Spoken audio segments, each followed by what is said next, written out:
Welcome to Home Buyers School, brought to you by Brookfield Residential. Hello and welcome to this edition of Home Buyers School. I'm your host, Carl Ye. This is Corey McDonald with Brookfield Residential, Community Manager. And today the question we're going to answer is, what is the cost of building your home versus buying your home, and what are the positives and negatives? Absolutely. I think to start off with building your own home, there's maybe a smaller market, and we're typically looking at larger parcels of land, more expensive estate style homes where you're buying a piece of land and then independently contracting out builders and trades to build your dream home. The benefit to this is they're usually choice locations, right? So we're looking at just outside the city on bigger parcels of land with great views and the ability to customize at that point. So you get to basically whatever your heart desires and in the style of home, your dream home typically, and putting in slides from your upstairs to your downstairs or the full height windows to ceilings, things like that. It kind of is the benefits of going in that route.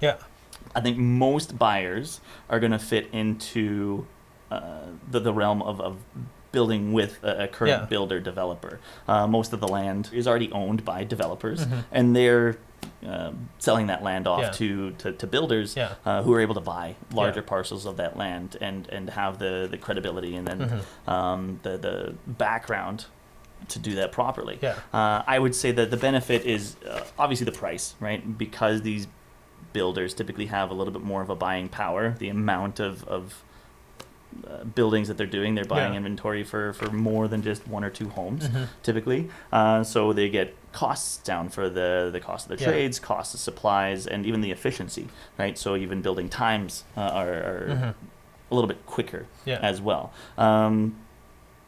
especially as we get into the more price sensitive homes, right? If we're looking into the condos, the townhomes, or even smaller single family homes, you're not going to be able to do too much customized buildings from the ground up if you're looking at finding something affordable in that price range. So the biggest benefit of that is the affordability. I think secondly to that is because these builders have been doing it for so long or a little bit longer, they have the experience of what functionally works in a home with our professional design teams to know there's a purpose behind why certain floor plans are doable and why others maybe don't make sense. Because I've seen it a couple of times when people do make specific customizations on their home, and then they move in and they're really excited, and then they realize it doesn't work. It reminds me of that Simpsons episode where his brother asks him to build a car. And then the car turns out to be no one in the market actually wants it except for him, right? And I think that's one thing you need to take a look at too, is the resale value. So if you build something that's crazy but fits you, eventually you're going to have to resell it, right? Or you die and somebody inherits your home, and they're either going to have to live with what you chose or they're going to have to try and sell it, right? So 100% is those builders have that in their mind. And part of that lifestyle that you're living, what the seller of the home or what the builder is trying to do is we're a service industry. We're trying to service what fits your lifestyle, the style of home, the community that you want you and your family to live in. Part of that is also the resellability of your home in the community, and if we have a bunch of those Homer cars in as houses, that's going to play detrimental into how you're going to be able to sell the home down the road too. So, and let's say, for example, if you are planning to build your own house, and I know you mentioned that developers would sell it to builders.